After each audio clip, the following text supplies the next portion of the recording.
یہ اہم سوال ہے۔ آج الحمدللہ اللہ کا شکر ہے، مسلمانوں کے ہر طرف شادیاں نظر آ رہی ہے اور لوگوں کی زندگیاں بن رہی ہیں۔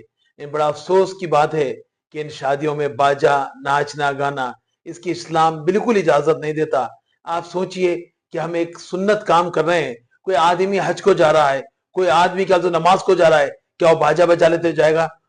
شادی سنت موقدہ ہے، بعض معاملات پر فرض ہے، تو کیسا باجا بجاتے ہوئے آپ جائیں گے؟ سوچئے آپ کہ ایک حلال کام کر رہے ہیں اور آپ حرام کام کرتے ہوئے جا رہے ہیں۔ اسلام نے اس کی سخت منائی ہے، اور اس کے ساتھ ساتھ سوچئے کہ آپ باجا بجا لیتے جا رہے ہیں، کوئی بیمار ہے، کوئی پریشان ہے۔ پچھلے سال کا یہ واقعہ ہے، ہمارے ایک دوست، عزیز دوست بھی تعاون ملت کے، وہ ایکٹیو کارکن تھے، وہ بیمار تھے، ہارٹ اٹیک ہوا تھا، ان کے گھر کے سامنے سے باجا جا رہا تھا، وہ بے چین ہو کے باہر نکلے، باجا روکنے کی کوشش کرے، باجا نہیں ہو سکے، اور 1 گھنٹے کے اندر ان کا انتقال ہو گیا۔ بولیے کس کے کون ذمہ دار ہے؟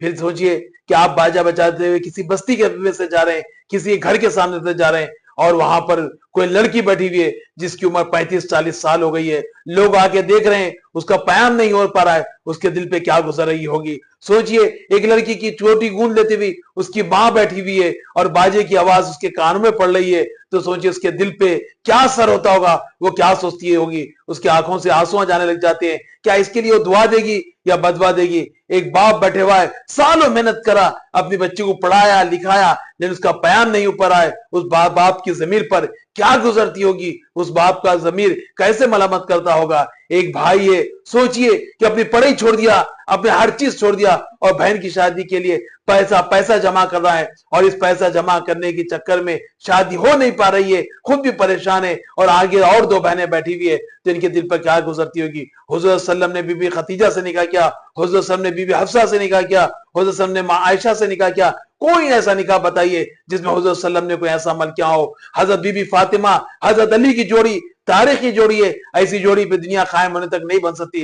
حضرت علی اور حضرت بی بی فاطمہ کی شادی کتنی سادگی سے ہوئی، یہ ہماری مثال ہے۔ یہاں دیکھیے، یہ حرام کاری ہے۔ آپ جو پیسہ آپ محنت مشقت کر سعودی عرب، امریکہ، لندن جا کے روزانہ محنت کر کے ماں باپ کو چھوڑ جا کر اپنا پیسہ کما رہے ہیں، اور وہ پیسہ لا کر حرام کاری میں ڈال رہے ہیں، اور پھر وہی پیسہ آپ کے خلاف سازشوں میں استعمال ہو رہا ہے۔ میری آپ سے گزارش ہے، اب ان ماں بہنوں کی سوچئے، ان کی جواب پھر یاد رکھیے، آپ جب مر جائیں گے تو خبر میں کیا جواب دیں گے؟